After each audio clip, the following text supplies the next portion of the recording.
بانيو اتصلح وشفنا القوة المتانة وشفنا الميول بتاعتنا، ومعانا الباشمهندس مايكل هيقول لنا كلمة للشغل اللي احنا عملناه.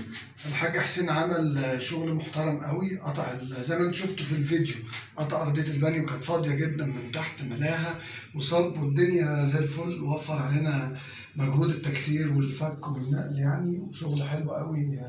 يعني الواحد ما كانش يعرف ان حاجه زي كده موجوده، فدي حاجه كويسه انها تنقذ يعني وتخلي الوضع يستمر معانا لفتره اطول. يعني الف شكر ليك يا حاج. تحت امر حضرتك يا باشمهندس. شكرا. تحت امر. البانيو اللي احنا هنشتغل فيه دلوقتي هو في مشكلة في الارضية، وكان البانيو ده كان اتصلح قبل كده، بس طبعا اللي صلح الجزء اللي كان مكسور فقط، وباين طبعا مكان التصليح واضح طبعا برضو ان هو مصلحه بالفايبر، يعني هو مش مصلحه بحاجه غلط. الماده المستخدمه صح فايبر وكل حاجه، بس هو لما جه استخدم الفايبر صلح المكان اللي فيه الكسر فقط، الكسر في الارضيه. واحنا عندنا مبدا لما المشكله تكون في الارضيه لازم الارضيه كلها تتقطع باي حال من الاحوال. المشكله لما تكون في الارضيه لازم الارضيه تتقطع، علشان الارضيه من تحت بيبقى فيها حشو خشب حبيبي. اللي بيتابع الفيديوهات عندنا بيشوف الكلام دهوت. الارضيه بتبقى فيها حشو خشب حبيبي، والخشب ده بيبقى شارب ميه، فعشان كده احنا بنقطع الارضيه عشان نشيل الخشب وننضف كويس. احنا هنصور مراحل اصلاح البانيو دهوت مرحله مرحله. اول حاجه هنعملها هنقطع الارضيه، وبعد ما هنقطع الارضيه هنرجع نصور تاني. قطعنا ارضيه البانيو. طبعا كان لازم نقطع الارضيه. البانيو لما اتصلح قبل كده اللي صلحه ما صلح مكان الكسر بس او مكان الشرخ بس، فطبعا ما ينفعش الكلام ده، ما ينفعش خالص باي حال من الاحوال. حتى لو اتصلح بالفايبر لازم الارضيه كلها تتقطع. الارضيه من تحت بتبقى عباره عن طبقتين. ارضيه البانيو عباره عن طبقتين، هنشوف مع بعض. هي الارضيه بتبقى الطبقه الخارجيه اللي احنا شايفينها دي، والظهر بتاعها اللي شايفينه دوت دلوقتي برضو طبقتين اهمت، ماشي. اللي في النص دهوت، في النص بيبقى حشو خشب حبيبي. النص في الحشو بتاع الارضيه اللي احنا شايفينه ده اهو، عشان اوضح لكم، ده بيبقى حشو خشب حبيبي اهو. الجزء دهوت ده بيبقى من الداخل، في داخل الارضيه نفسها هنا اهو. ده في النص بيبقى حاطين لوح خشب. لوح الخشب اللي هم بيحطوه طبعا مع تسريب الميه بيبقى بالطريقه اللي احنا شايفينها دي، بيبقى معجن كده اهو، بالطريقه اللي احنا شايفينها اهي. شايفين معجن ازاي؟ خشب يا جماعه. زياده عن كده بقى كمان اللي ركب البانيو سايب فراغات تحت اللي احنا شايفينها دي. شايفين فراغات؟ كل ده فاضي، كل ده فاضي تحت اهو. حفره كبيره اهي، شايفين الحفره؟ ده طبعا عيب تركيب اهو، كل ده عيب تركيب اهو.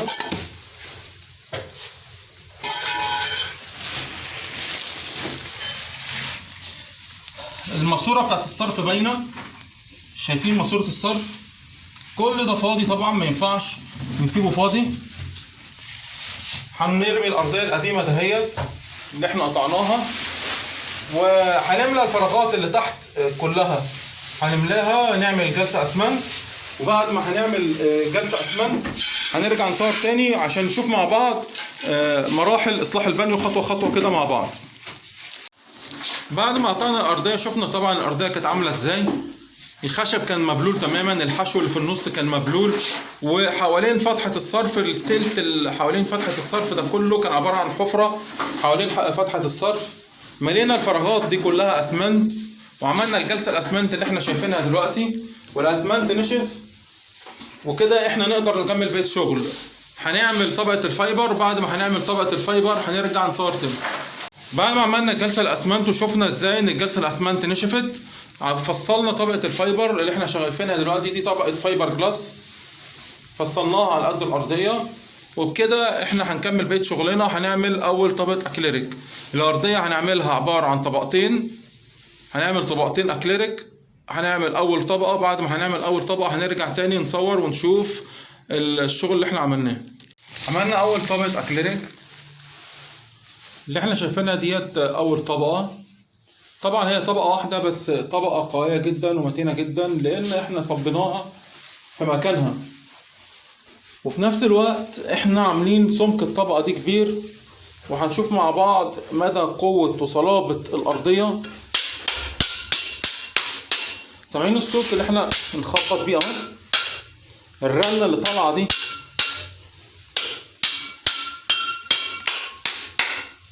كل حته اهوت. لو حد قال الخبط دوت خفيف او ضعيف او يعني حاجه بسيطه، احنا هنيجي بالحته المدببه اللي في المسطرين اهو كل قوتي. شايفين انا بعمل كل قوتي اهو. اصلا ايديا وجعتني من الهبد اهو. لو حد في بانيو جديد مستحيل هيعمل اللي احنا بنعمله ده. اي بانيو لو حد جه كده اهوت بحاجه مدببه زي دي كده اهو وهبد هبده واحده، اكيد طبعا هيتكسر منه، اكيد هيتخرم. احنا بنعمل كده اهوت واحنا واثقين تماما ان الارضيه قويه ومتينه. هنكمل بقيه شغل. هنعمل طبقه تانية. الطبقه التانية اللي احنا هنعملها هتبقى بلون البانيو. هنعملها وبعد ما هنعملها هنرجع نصور تاني عشان نشوف الشغل بتاعنا بعد ما خلص. خلصنا شغلنا وفتحنا ميه. فاتحين ميه علشان نشوف الميول وعلشان نطمن ان الميول بتاعتنا مظبوطه. الميول واضح طبعا الميول كويسه. الميه اصلا ما بتجيش ناحيه ظهر البانيو، الميه بتجري على الصفايه على طول.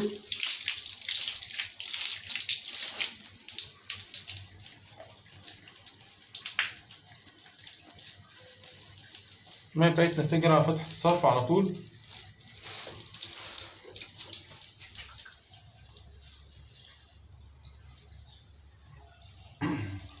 الميه صفت معانا لحد اخر نقطه. الميول بتاعتنا ممتازه. كده احنا خلصنا الشغل بتاعنا وحلينا المشكله اللي عندنا حل نهائي من غير اي بهدله المكان.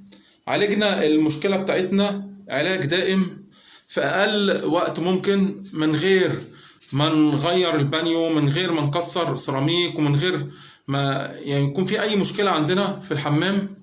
البانيو بتاعنا اتصلح زي ما احنا شايفين وحلينا المشكله اللي كانت موجوده عندنا.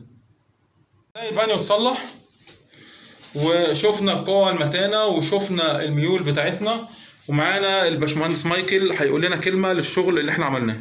الحاج حسين عمل شغل محترم قوي. قطع زي ما انتم شفتوا في الفيديو، قطع ارضيه البانيو كانت فاضيه جدا من تحت، ملاها وصب والدنيا زي الفل، ووفر علينا مجهود التكسير والفك والنقل يعني، وشغل حلو قوي. يعني الواحد ما كانش يعرف ان حاجه زي كده موجوده، فدي حاجه كويسه انها تنقذ يعني وتخلي الوضع يستمر معانا لفتره اطول يعني. الف شكر ليك يا حاج. تحت امر حضرتك يا باشمهندس. شكرا. تحت امر.